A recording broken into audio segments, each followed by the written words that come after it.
Boa noite, pessoal. Esse é mais um podcast da Sobrac, que visa estabelecer algumas novidades e a maneira como as equipes têm realizado ablação de fibrilação atrial, visando um melhor resultado, uma menor taxa de recorrência. Hoje estão conosco aqui o Dr. Maurício Scanavaca, que todo mundo conhece aqui no Brasil. O Dr. Maurício é o chefe da seção de eletrofisiologia do INCOR São Paulo, e o Dr. Carlos Calil, que é o chefe do serviço de eletrofisiologia da Santa Casa de Misericórdia de Porto Alegre, serviço do Dr. Brugada. Calil, desculpa, como é que é o serviço lá, o nome? Centro Internacional de Arritmias, Instituto J. Brugada, dentro da Santa Casa. O Instituto tem 3 anos, completando agora, final do ano, completará 4 anos de vida. Beleza, eu acho que assim, como esse é um bate-papo e o podcast, o nosso objetivo é que seja de fácil entendimento para os nossos colegas eletrofisiologistas.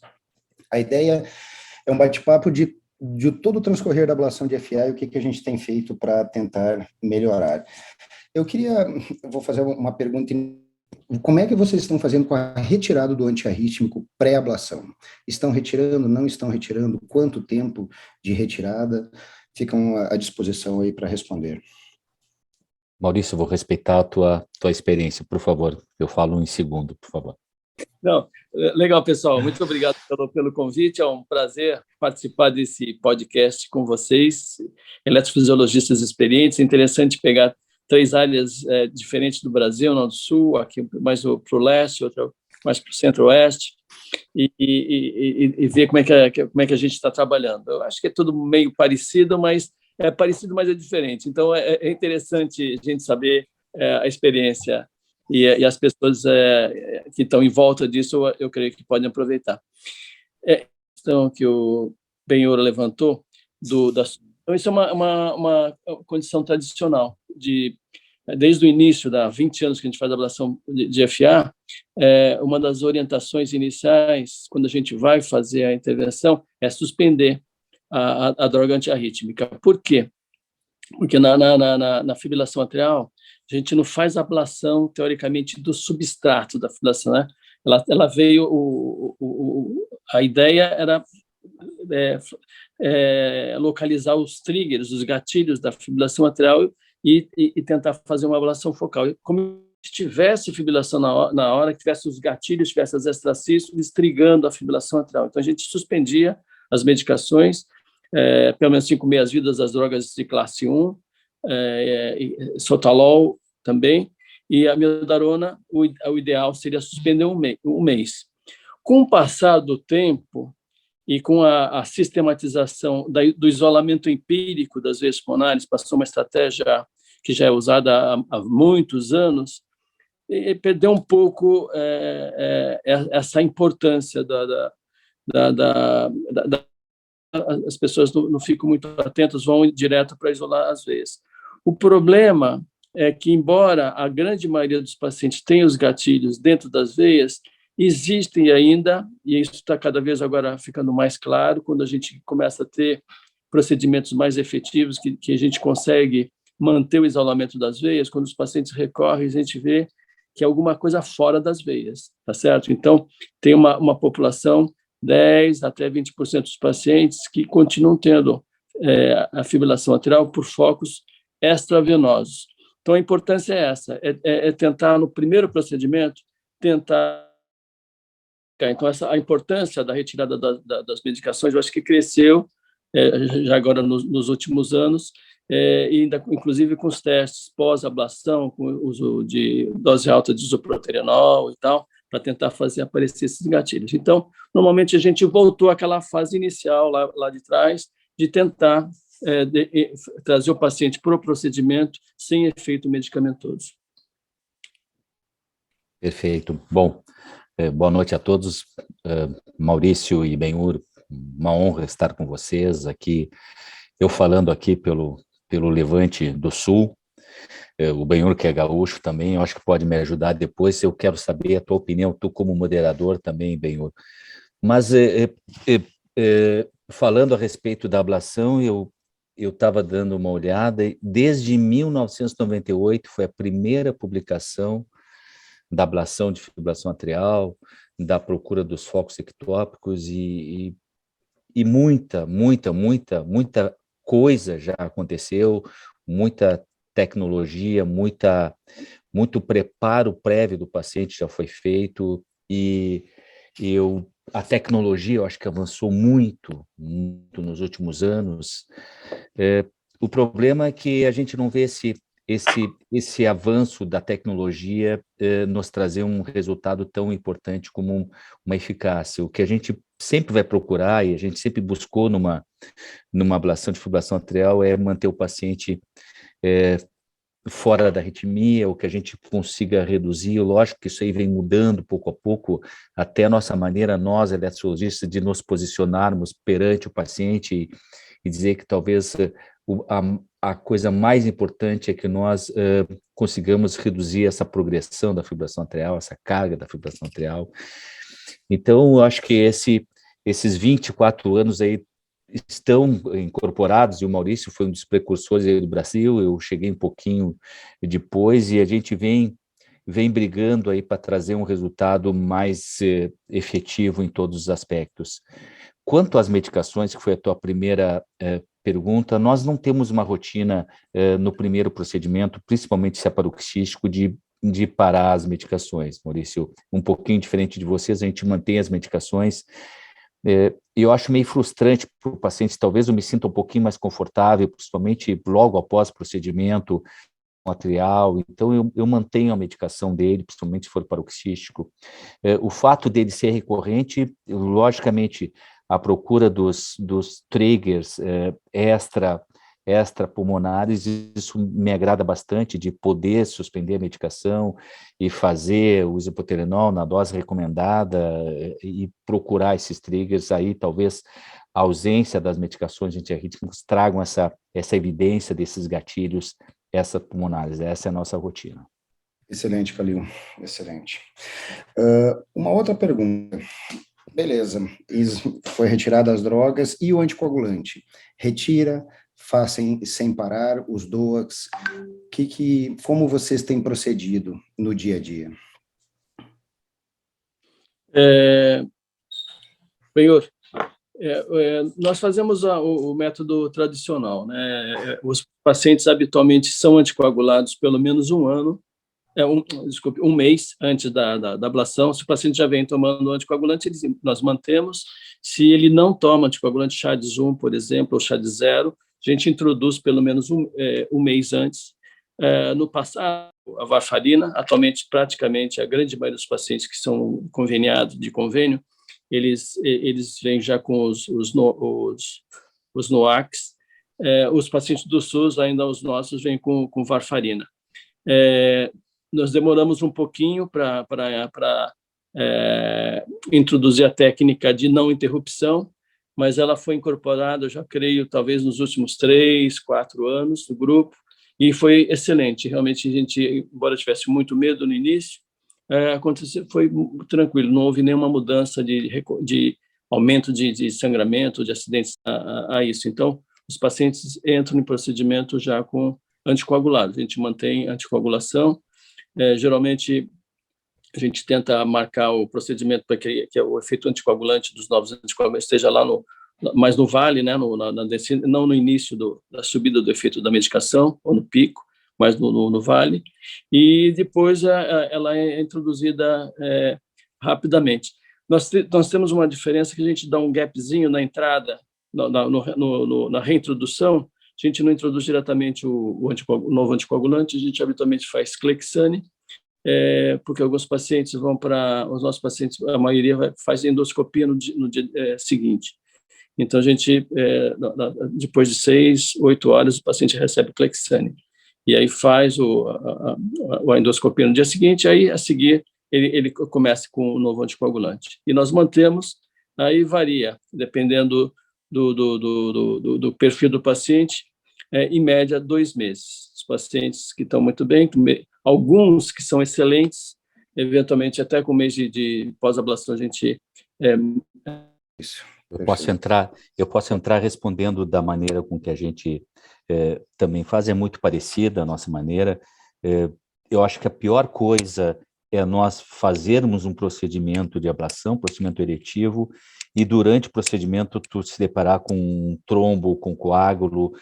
As minhas complicações sempre foram a formação de coágulo, e isso aí é visto bastante com eco intracardíaco, e nunca eu tive alguma complicação de sangramento durante o procedimento, propriamente sangramento pós-procedimento. Então, a nossa preocupação passa a ser muito relevante nessa via oral, na noite anterior. Ele não toma a dose do dia, faz o procedimento, 6 horas após eu reintroduzo um novo anticoagulante para ele via oral, e esse paciente, como a conduta do Maurício é muito parecida, a princípio 2 meses, um Chade-Vasque 1, se for um Chade-Vasque 2, eu fico muito na dúvida, eu espero, eu aguardo um pouquinho ainda, um tempo, para poder retirar esse anticoagulante. Eu tiraria primeiro o antiarrítmico em 2 meses, observaria ele em uma linha de tempo um pouco mais prolongada, basicamente dentro de 6 meses a 1 ano, para poder ter essa certeza. Logicamente que essa resposta ainda é um pouco dividida em um Chade-Vasque 2, sem potencial emboligênico muito alto, de um paciente de poder suspender, mas eu já estou dando a nossa posição hoje aqui, Maurício. Excelente, pessoal. Muito bom. A gente tem feito exatamente igual, a gente reinicia também com 6 horas pós-procedimento e faz contínuo, exatamente. A grande maioria dos pacientes hoje exatamente são DOACs, né, NOACs, então é isso que a gente tem feito. Tem feito com anestesia geral todo mundo, tem feito alguns com sedação. Como é que é o setup de vocês do procedimento? No nosso grupo já, tradicionalmente, há vários anos, nós usamos a anestesia geral. Teve uma época no início que nós fazíamos com sedação, só, principalmente quando a gente ficava tentando mapear os focos ectópicos, não queria deprimir muito a atividade ectópica, então a gente começava o paciente acordado e tentava mapear. Aí depois, quando nós entramos na fase de isolamento empírico das veias, que não tinha tanta preocupação, pelo menos no início, a gente passou a anestesiar e fica um ambiente muito mais tranquilo. Novamente, a evolução que nós tivemos nesse período foi que as novas tecnologias, o que elas estão permitindo é que o isolamento seja mais efetivo, já no primeiro procedimento. Então, as recorrências agora, quando o paciente volta, a taxa de pacientes que têm as veias isoladas é muito alta, significando que esses pacientes têm alguma coisa a mais, fora das veias. Então, a preocupação de saber de onde estão vindo esses focos começa a aumentar de novo, tá? Mas, por enquanto, a gente não mudou a conduta, não. O que a gente faz, eventualmente, são os pacientes que a gente percebe que tem muita extraesterolia atrial no início do procedimento, ou que já fizeram a ablação previamente e isolamos, às vezes ele continua com a arritmia, aí então numa segunda ou terceira ablação, a gente já combina que vai começar o procedimento com ele acordado, ver se aparece atividade para tentar saber de onde está vindo.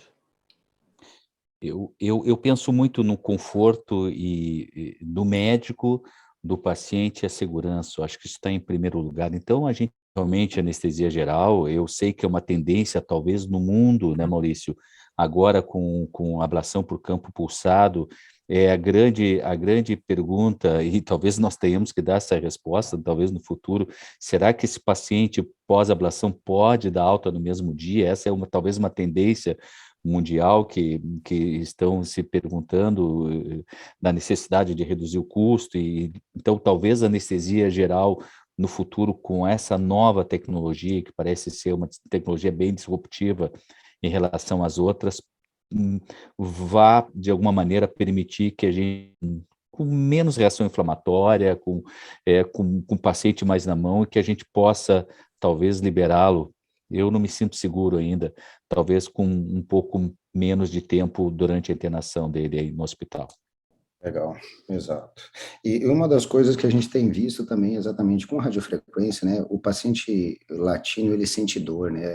A gente tentou também algumas vezes fazer com sedação, isolamento de veias, e o paciente, mesmo com uma analgesia razoável, às vezes reclamava de dor, movimentava e tinha deslocamento de mapas, todos esses outros problemas. Mas o que a gente faz exatamente é como o Maurício falou, em pacientes com um segundo ou terceiro procedimento que você não encontrou foco extravenoso, aí faz, às vezes, raramente, só com sedação para tentar buscar isso. E vocês têm percebido que, recentemente, há uns 2, 3 anos, começaram algumas publicações nesses pacientes de anestesia geral com ventilação de alta frequência, baixo volume. Vocês têm utilizado de rotina nos pacientes de vocês esse tipo de ventilação? Agora, no círculo desse mês, até tem do Osório uma carta sobre isso. Que vocês têm experiência com isso? Não? Depois eu vou falar da nossa experiência, a gente usa isso rotineiramente. O que vocês acham disso? A ideia é antiga, né, Benhor? E o Osório deu uma divulgada nisso mais recentemente. E realmente, quando você coloca o paciente numa frequência respiratória mais rápida, a movimentação do catéter ajuda. Eu, particularmente, não uso sistematicamente. Algumas pessoas do meu grupo já incorporaram na rotina deles, eles já fazem isso sistematicamente, mas depende um pouquinho do anestesista, depende da experiência que a pessoa tem lá, porque muitas vezes a respiração com alta frequência, o paciente começa a acumular um pouco de CO2, então tem algum risco ali se não tiver muito cuidado com o pessoal da anestesia. Então, eu habitualmente faço da forma tradicional. Quando eu percebo que a movimentação está muito fora do habitual e está atrapalhando a intervenção, aí eu peço. E, geralmente, mais para o final do procedimento, assim, então fica um tempo de ventilação rápida não tão longo. Agimos da mesma maneira, só que eu tenho um técnico de mapeamento que realmente a gente trabalha com uma facilidade muito grande e é muito frequente a gente pede para reduzir o VAC do paciente e o anestesista já entende isso, na própria tela a gente vê essa movimentação do catéter, se está movimentando demais, não é um padrão, a gente realmente usa essa redução do VAC para ajudar a diminuir essa movimentação um pouco mais fácil. Exato. A gente tem usado de rotina há 1 ano e meio, mais ou menos, em todos os casos, e percebe que a movimentação, o catéter fica muito mais estável, o contato me parece que ficar muito mais homogêneo, e isso realmente parece que tem ajudado. A grande questão é essa, o que o Maurício levantou, tem que ficar de olho no CO2, principalmente pacientes mais obesos, pacientes mais peak weak, eles têm uma tendência à retenção, tem que ter uma capnografia, quando acontece isso, ele lava um pouco o pulmão e dá para retornar rapidamente a baixo fluxo, e isso, pelo que a gente percebeu, assim, eu não tenho dado exato, mas nitidamente diminui o tempo de procedimento, porque ele, realmente, o catéter, a estabilidade do catéter é bem melhor. E a próxima pergunta é, vocês têm rotineiramente usado catéteres com sensor de contato? Não têm utilizado? Quais as forças-alvo de vocês? O que vocês têm implementado nos catéteres de força de contato? E, junto com isso, já utilizam de rotina o Ablation Index? E como vocês têm se portado durante o procedimento para avaliação da lesão da radiofrequência? Quais os valores de Ablation Index, se tem utilizado, como, isso acho que é importante para o pessoal ter uma ideia, quem tem volumes menores, a gente precisa confiar cegamente no Ablation Index ou não, precisa tentar ver outros sinais além desses valores. O que vocês têm observado? Essa pergunta é super importante. eu acho que uma das coisas assim que mudou a forma de fazer ablação e a tranquilidade que dá, inclusive para quem tem centro de treinamento, foi o aparecimento dos catéteres com força de contato. Tive que trabalhar com paciente totalmente com catéter sem contato, é um negócio aflitivo, entendeu? Então, principalmente quando você tem pessoas em treinamento, porque ali você sabe exatamente como é que está sendo manipulado o catéter, a pressão que está sendo realizada. Antigamente a gente tinha os casos de perfuração, tamponamento, você não sabe o que aconteceu. Foi a incidência grande de perfuração e tamponamento que nós tivemos no ano passado, eu acredito que era por manipulação do catéter inadequada. Então, o fato de ter força de contato dá uma sensação de segurança, primeiro.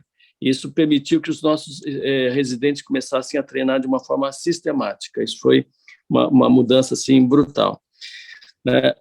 Normalmente a gente deixa ali em torno de 10, quando tem uma região de alta de segurança, até 20 gramas, entre 10 e 20, eu acho que é uma faixa boa, porque você consegue atingir o ablation lá para trás, na parede posterior, perto do esôfago, que a gente baixa, geralmente acima de 5, 6, em torno de 8 gramas, um pouquinho, em torno de 10, um pouquinho abaixo de 10, quando eu estou perto do esôfago. Tá? Geralmente é isso que nós fazemos.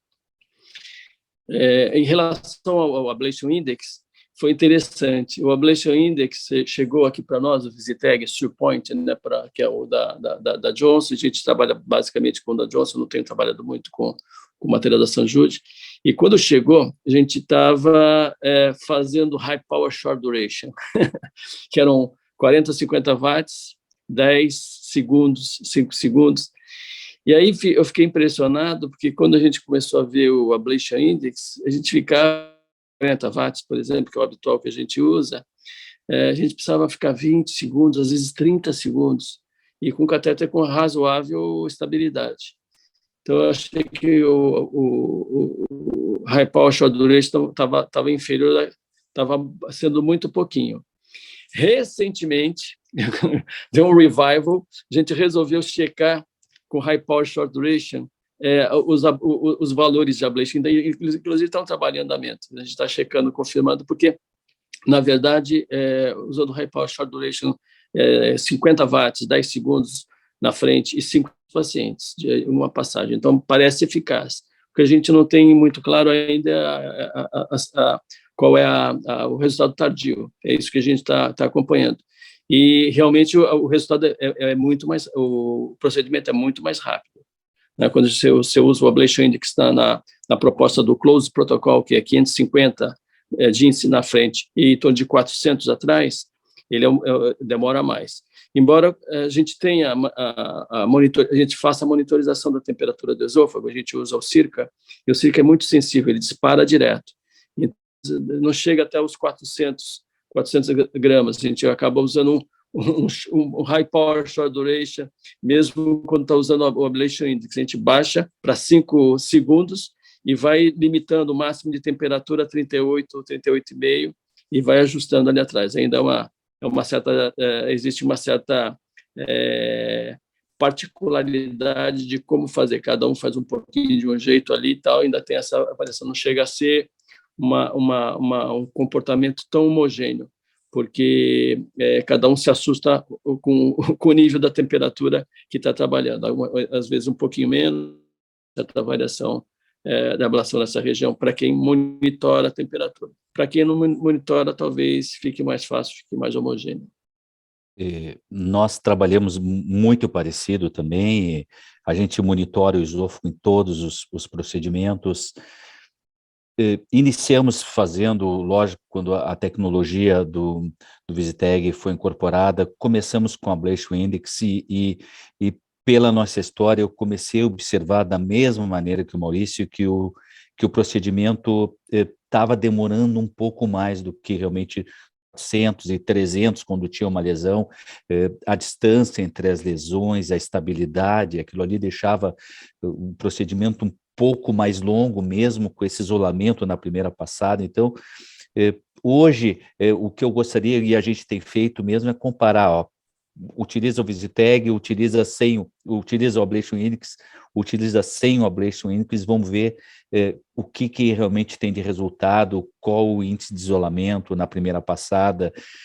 O nosso grupo não usa high power ainda, eu não tinha power, eu uso ainda 25 watts na parede posterior, me animo até a usar 35 na parede anterior, mas a minha experiência ainda com os nossos catéteres, sem estar realmente com a tecnologia adequada para fazer o high power, eu não realmente não incorporei isso no meu dia a dia. Perfeito, perfeito. Eu tenho essa percepção, Maurício, também, quando a gente começou a usar o Ablation Index, a gente começou a aplicar muito mais em cada ponto do que aplicou com high power, né? Porque é essa coisa, exato, que você falou, você achava 10, 12 segundos com high power, e quando você vê com bom contato, boa estabilidade, são 20, às vezes 25 segundos para chegar no 550 na parede anterior, usando 40, 45 watts. Então, é interessante isso, realmente, eu acho que faltam algumas respostas, a gente já tem algumas evoluções do close e do inclusive com high power, entretanto, talvez esses valores ainda sejam um pouco elevados, porque a impressão realmente, o first pass isolation era menor, como o Khalil falou, que também percebeu um aumento do tempo, talvez alguma coisa de distanciamento de lesão, a gente tem... Yes. A gente tem feito de rotina aqui, eu não deixo 5 milímetros de interlesões, eu faço de 2 em 2 milímetros, mais ou menos, então acaba que sobrepõe um pouco as lesões, e outra coisa que a gente tem percebido também é a variabilidade do índex, né? Cada paciente parece que é um pouco diferente, some potencial e alguns pacientes caem mais impedância, a gente consegue ver lesões e às vezes tu está com um índex de 300 somente, então...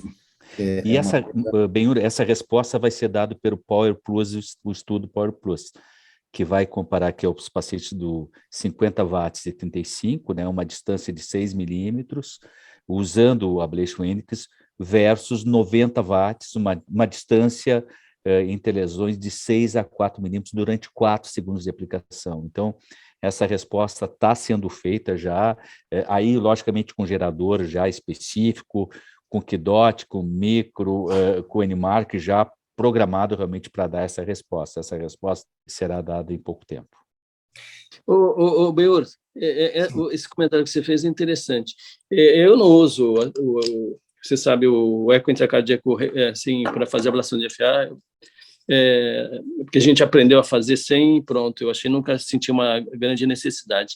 Mas ele é útil para esse aspecto que chama a atenção de ver as lesões, eventualmente prevenir POP e tal, e você vê a lesão progredindo e tal. Você conseguiu perceber a diferença entre quando você começou a usar aí o Ablation Index, que fica mais tempo, se você já fez, não precisaria ficar tanto tempo e tal, em relação a, por exemplo, aplicações mais curtas como High Power Short Duration?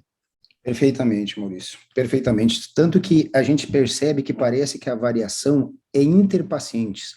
Tem paciente que talvez um Ablation Index na parede anterior de 400 seja o suficiente, nitidamente. E tem pacientes que talvez 550 ainda precisem um pouquinho mais. A variabilidade é interessante. E outra coisa que a gente percebe exatamente a facilidade de pré-pop.